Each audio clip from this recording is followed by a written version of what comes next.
...31 Mart seçimlerini kazanmadan önce bu hakka bazı vaatlerde bulundum. Bizim bu cami Kebir'de de Suriye'nin genelinde de bu sorun var. Bizim buralarda, metrik evlerde çok kötü olaylar döndü. Çok kötü olaylar daha da dönüyor.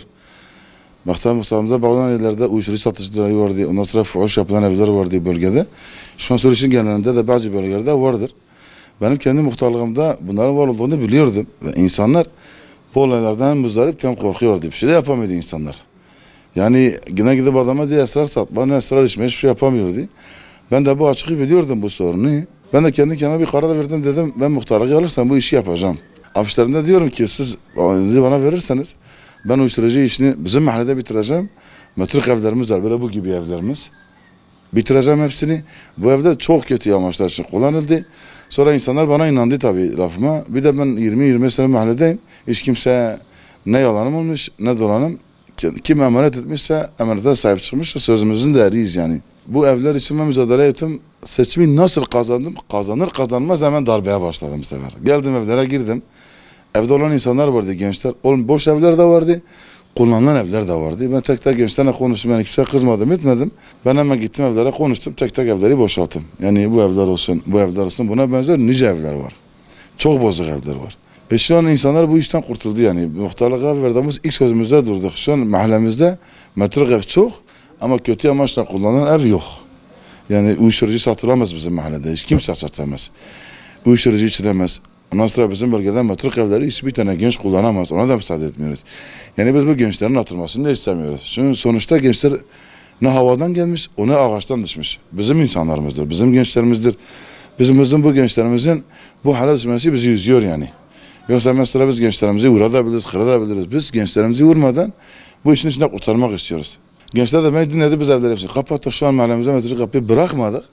Ve herhangi bir müdahale olduğu zaman hemen anında mesela örneğin bir eve girenler olduysa hemen komşular beni arıyor. Bizim metrik kapıların yıkılmasını da istemiyoruz. Çünkü Sur bir tarihtir. Sur kapansa Diyarbakır kapanır. Sur yok olsa Diyarbakır yok olur. Yani kimliği yok olur ha. Sur'un yok olmasını istemiyoruz. Yok olmasını istemediğimizden dolayı da metrik yapıların tekrar yapılıp insanlara verilmesini istiyoruz. Mesela şu an ben muhtarlık olarak insanlardan destek alabilsem, zengin insanlardan, parası olan insanlardan, bize evleri yapmamıza dahi bize yardım edebilseler, biz bu evleri durumu olmayan insanlara vermek istiyoruz yani. Ama bir destek bulamıyoruz. Mecbur böyle ya tuğla çekeyim, ya pirket çekeyim, ya da kaynak yapayım. Bu sefer biz bu olayları yapmadan önce ev sahiplerine ulaşayım. Yani kimsenin evini zorla almamışım ha. Kimsenin evine zorla el de basmamışım. Bir evden şikayet var. İnsanlar dedi ki hocam muhtarım bu evde uyuşturucu içti ve bu ev kötüdür. Ben hemen eve gideyim. Bu uygulama var bende, tapu uygulaması. O arada tapuyu oraya odaklatıyorum. Sahibini buluyorum evin. Telefona ulaşıyorum. Sahibini arıyorum. Sahibine diyorum ki kardeşim senin evin şu an olmadık kötü amaçlar için kullanılıyor. Buna bilgin var mı? Bilgisi olan da var.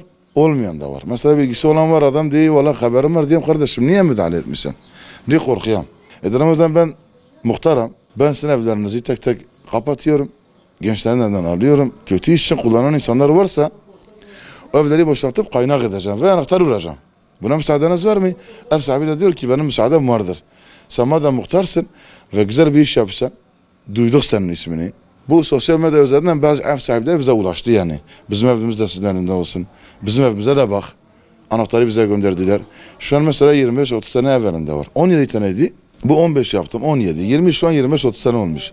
Ben de gidip anahtarımı arıyorum, paramı veriyorum, kendi paramı veriyorum. Kimse bana maddi olarak destek vermiyor.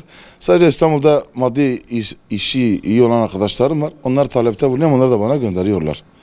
Ondan sonra gidip malzemeyi alıyorum, kapıları kapatıyorum, ev sahibini de arıyorum. Dedim ki kardeşim evine anahtarı vurdum. Şu an anahtar dükkandadır. Ne zaman evine gelmek istiyorsan ev senindir. Ev sahiplerinin bana verdiği yetkiye dayanarak bu işi yapmaya devam ediyorum, devam da edeceğim yani.